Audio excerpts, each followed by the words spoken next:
दाइ हो सिस्नोको ढिँडो हजुर सिस्नोको ढिँडो हुन्छ र काका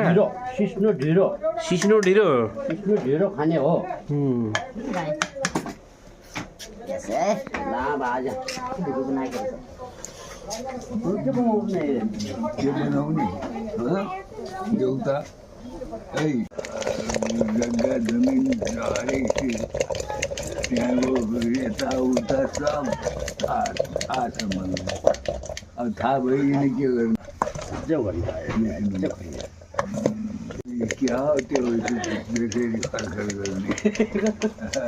हजुर उहाँले सिस्नो खोरी राख्नु भएको छ सिस्नो खोरी राख्नु भएको छ हजुरले कहिले यसरी पकाएर खानुभयो कि नै यसरी पकाएको थाहा भएन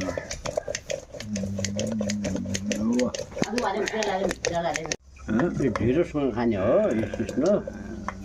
बारीकोटी सिस्नो हो अनि ढिँडो पारेर यसमा खाने हुन्छ हजुर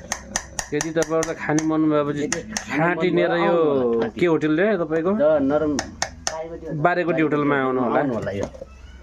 यही हो तरिका खाने